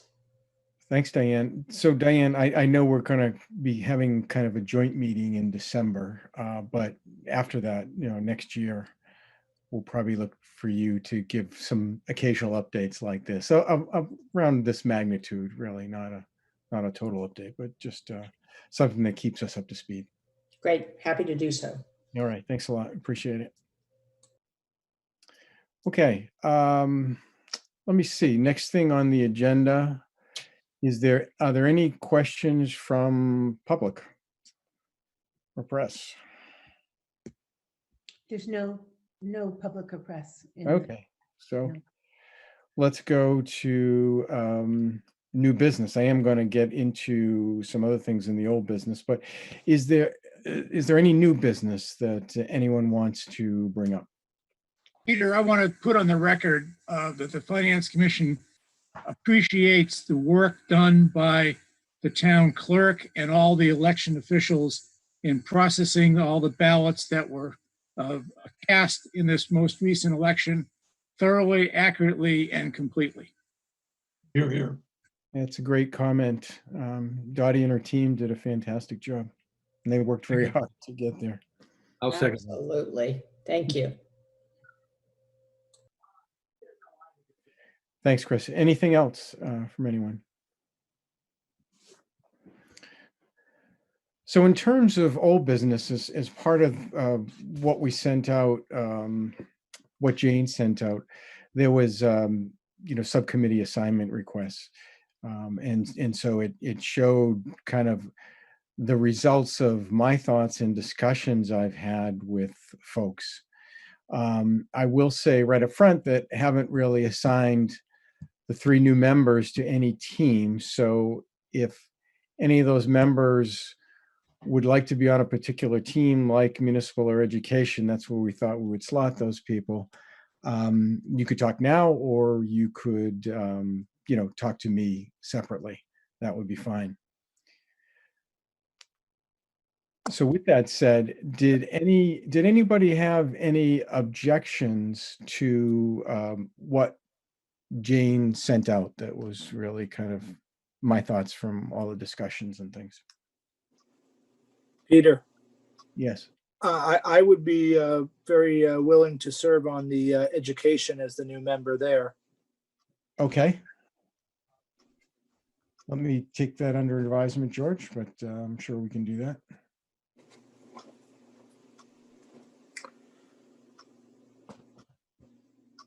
Okay, anyone else?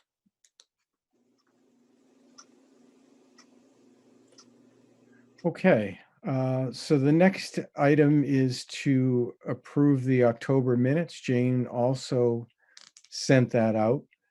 So first of all, let's just see if there's any discussion on that. If there's no discussion, Jane will do the roll call. Yes, discussion. Go ahead, Peter. I do have a concern about the minutes that I mentioned to you. The minutes state that I asked for the floor to make a motion for C attached, but that motion is not attached.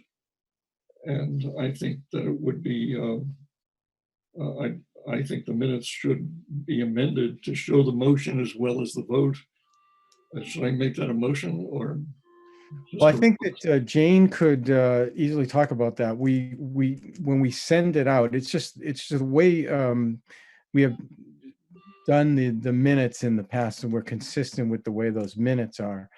We will send out for those that get the minutes. We will send out attachments with that. But Jane, do you want to elaborate on?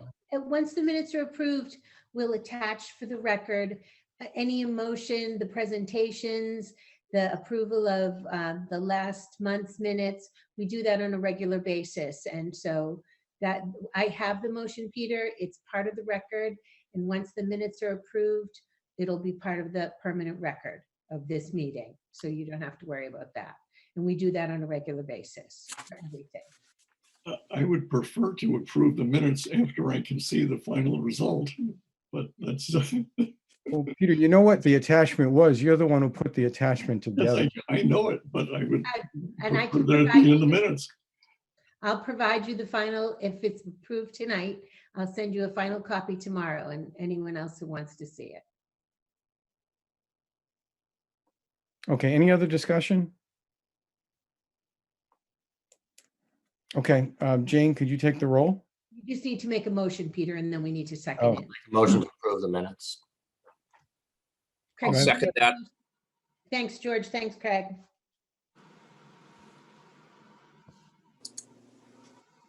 Okay. I can take the vote. Peter Lentz, this Yes. is to approve the last month's October meeting minutes. Yeah, yes. Bill, Yes. Jim, Yes. Lauren, Yes. Craig. Yes. Thanks, Craig. George. Yes. Oops. George Hertz, I'm sorry. George Yes. Hertz. Angela. Yes. Peter Eddig. No. Caitlin. Yes. Tom Kilgariff. Thanks, Tom. George Laham. Yes. Dianne McCarthy. Yes. Chris Pareda. Yes. Mike Powers. Yes. And Kate Wynn. Yes. Thank you. Okay, thank you. Let me see. Do we have a motion to adjourn the meeting? I will make a motion to adjourn the meeting. Seconded. I will second it. George. Jane, could you take a roll call? Certainly will. This is the motion to adjourn at 8:04. Peter Lentz. Yes. Bill Bruce. Yes. Jim Ferraro. Yes. Lauren Fitzpatrick. Yes. Craig Fiscaldo. Yes. George Hertz. Yes. Angela Hughes. Yes. Peter Eddig. Yes. Caitlin Jerzyk. Yes. Thank you. Tom Kilgariff. Yes. George Laham. Yes. Dianne McCarthy. Yes. Chris Pareda. Yes. Mike Powers. Yes. Kate Wynn. Yes. And just so you know, our meeting on the 14th, I did request from the school committee that we meet at 6 o'clock and they've approved that. So just for your planning, just wanted to let you know. Thank you. Thank you. Thank you, Jane. Welcome.